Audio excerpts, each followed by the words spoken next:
As local news gets. News 12, Long Island. Welcome back. It is all part of the so-called silly season, the attacks and mudslinging. But tonight, a Nassau legislative candidate is outraged over startling mailings that link her to the death of a 2-year-old in Georgia.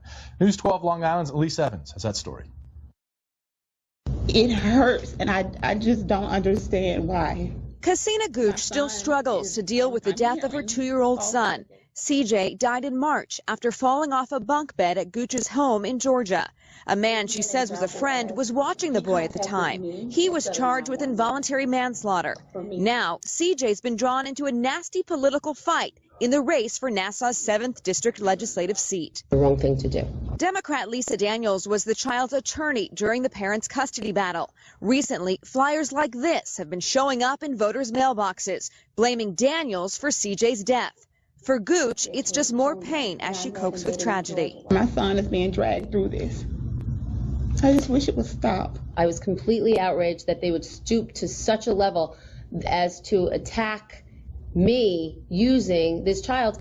There's no return address on the mailings, but Daniels believes her opponent, Howard Kopel, and the Nassau GOP are to blame. Kopel denies it.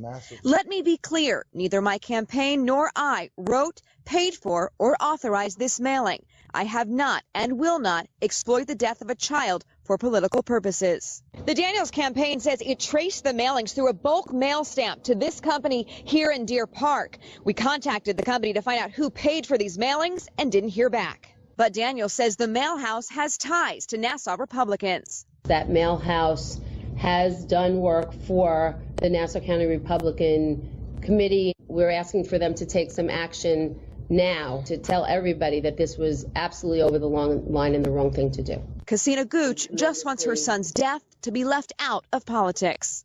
For them to attack Miss Daniels when she's done nothing wrong. Elise Evans, News 12 Long Island.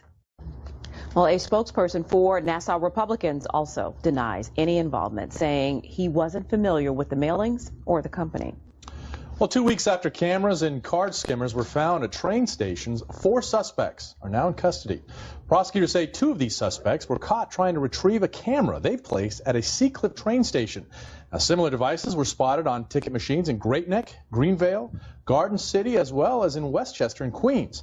Prosecutors say the suspects used the information to steal thousands of dollars.